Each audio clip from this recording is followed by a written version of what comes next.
Gadis kecil ini, namanya Sayaka. Ini hari pertama masuk SMP. Sayaka bertemu dengan beberapa teman perempuan. Rok Sayaka terlalu panjang. Mereka menyarankan, rok keriting pendek akan lebih imut. Benih kecantikan ditanam di hati Sayaka. Sejak saat itu, mereka memakai riasan tebal, menjalani dunia malam, membuang-buang masa muda yang berharga.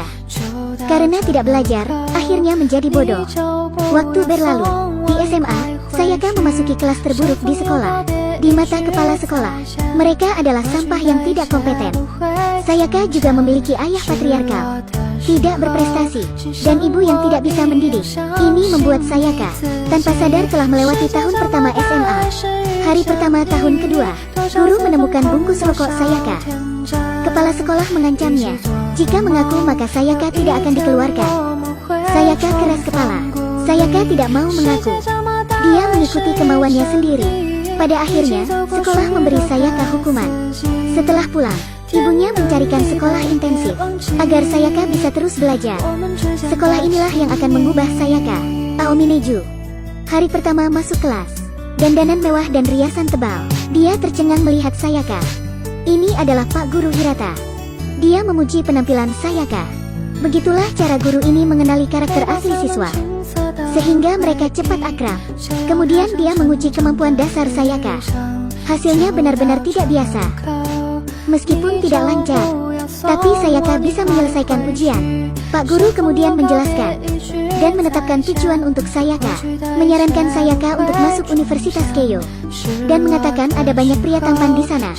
Penampilan Sayaka akan cocok di situ. Apakah ini lelucon? Membuat siswa yang tidak pandai bisa diterima di Universitas Besar Jepang dalam waktu 1 tahun. Kedengarannya lucu sekali. Pak Guru meminta Sayaka tidak perlu takut.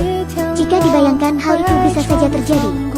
Didukung oleh Pak Guru, Sayaka menulis tentang Universitas Keio. Setelah kembali ke rumah, Sayaka memberitahu ibunya. Melihat putrinya berusaha, ibu Sayaka juga memutuskan untuk berjuang demi Sayaka. Tapi sang ayah memandang rendah Sayaka. Sang ayah mengatakan, "Kamu tidak akan lulus ujian. Aku tidak akan membayar sepeser pun. Harapanku hanya putraku." Sayaka menatap ayah dengan marah, memutuskan untuk membuktikan dirinya. Sayaka baru memulai, pulang lebih awal setiap malam, berjuang keras untuk mimpinya. Bahkan saat berbelanja dengan teman-teman, Sayaka bekerja keras untuk belajar. Mendapat nilai tadinya 0, sekarang 5. Pak Guru dengan senang hati memujinya. Liburan musim panas berlalu dalam sekejap. Nilai Sayaka juga meningkat, tapi kepala sekolah masih putus asa melihat Sayaka, terus menyebut Sayaka sampah. Setelah pulang, Sayaka tidak menghiraukan pandangan gurunya. Sayaka tetap bekerja keras. Di tahun ketiga SMA, untuk menulis laporan yang bagus, Sayaka memperhatikan berita untuk memahami situasi saat ini. Tapi sang ayah masih bersikap dingin, selalu membandingkan dengan saudara laki-lakinya. Sayaka bercerita dengan gurunya. Sang ayah rela melakukan apapun untuk kakaknya, tapi tidak memperdulikan anak perempuannya. Pak Guru diam, karena memikirkan ayahnya. Sayaka terdiam. Sayaka melihat pertanyaan ujian semakin sulit. Banyak pikiran. Sayaka pergi keluar, naik ke atap. Ini adalah pertama kalinya Sayaka ingin melepaskan mimpinya. Guru Hirata sangat perhatian dan pandai mendidik siswa. Pada hari itu, Sayaka berpakaian berbeda datang ke sekolah intensif. Pak Guru tidak mengkritiknya, malah memuji penampilannya. Pada saat itu, keduanya segera akrab. Hal tersebut benar-benar berpengaruh. Nilai Sayaka juga berubah dari 0 menjadi 5 pada ujian. Sayaka juga memotong rambut panjangnya. Dan juga, Sayaka mempengaruhi orang-orang di sekitarnya. Ibu Sayaka bekerja lebih keras. Tapi frustrasi Sayaka belum berakhir. Tes demi tes membuatnya semakin tidak percaya diri. Bukunya penuh dengan rasa sakit, keputusasaan dan kesepian. Rasa ingin menangis. Sampai suatu hari, Sayaka menemui gurunya. Sayaka mengatakan dirinya sendiri sampah. Sampah tidak harus membuktikan dirinya sendiri. Kalau begitu jangan ikut ujian sama sekali, dan tidak usah pergi ke universitas manapun. Sayaka menyerah. Dia berlari ke tempat ibunya bekerja. Sayaka melihat ibunya yang masih bekerja hingga larut malam. Sayaka tidak tahan lagi. Ibu Sayaka memeluknya. Sayaka terus mengatakan, "Aku minta maaf, aku minta maaf." Ibu Sayaka memberitahunya, "Menyerahlah jika kamu terlalu lelah. Kamu sudah berusaha dengan baik." Saudara laki-lakinya bersembunyi dari ayahnya, keluar dari tim bisbol. Dia berada di bawah banyak tekanan. Dia tidak mau berusaha lagi untuk mimpi ayahnya. Ayah Sayaka dengan marah memukul saudaranya. Ibunya berusaha melerai, tapi sang ayah terus memukuli dan memarahi. Setelah melampiaskan amarahnya, sang ayah pergi. Sayaka menasehati saudaranya, membujuknya untuk peduli terhadap diri sendiri. Tapi saudaranya menentang, bilang Sayaka tidak berhak mengatur. Jangan kau lepaskan mimpimu juga. Aku sama denganmu, kita semua sampah. Aku bukan orang yang sama denganmu. Sayaka meminta ibunya setelah kembali ke rumah untuk mengantarnya ke Universitas Keio. Di tempat ini, semua orang bahagia melihat kepercayaan diri semua orang. Kepercayaan diri Sayaka mulai kembali. Bersemangat lagi. Rambut pirang datang ke sekolah intensif, membuat gaduh setelah masuk pintu. Karena ayahnya terlalu keras padanya, menuntut sangat banyak kepada anak ini, menginginkan anak ini menjadi pengacara. Ibunya memberitahu Pak Guru, anaknya tidak belajar dan hanya bermain game sepanjang hari. Dia memberitahu Pak Guru ini, dia bermain game hanya untuk pelarian dari ayahnya.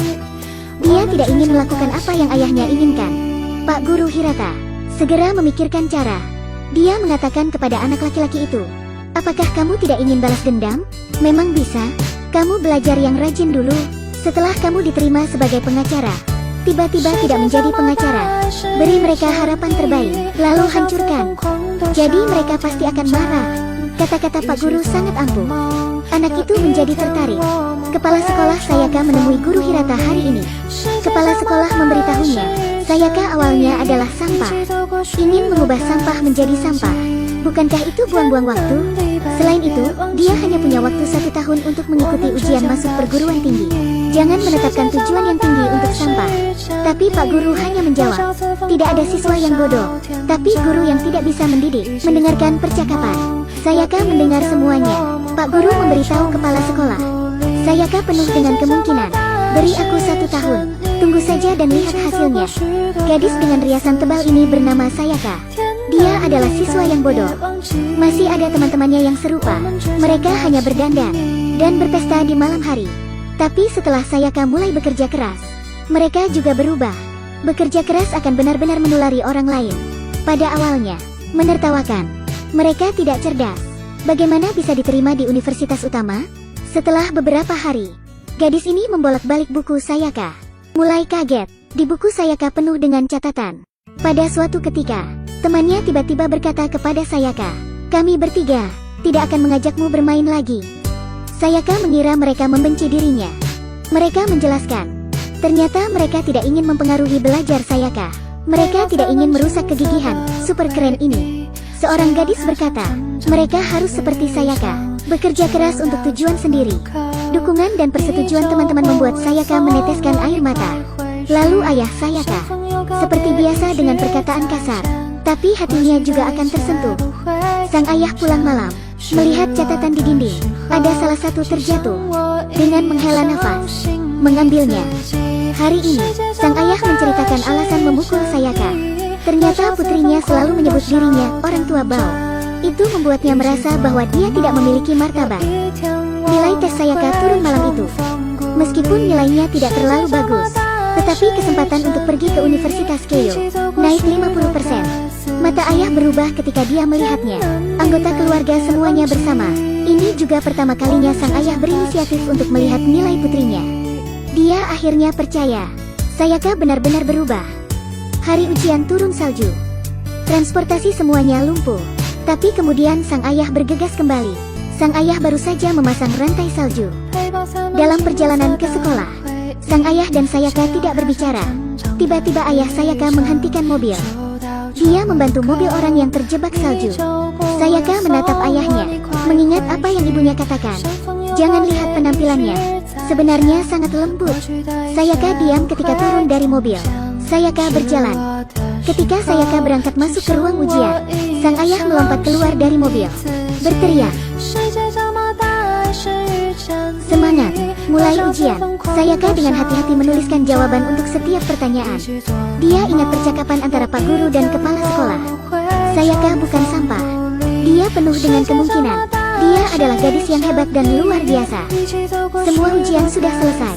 Sayaka membuka situs web untuk hasil, memasukkan ID siswa. Dia menutup matanya. Klik untuk mengonfirmasi.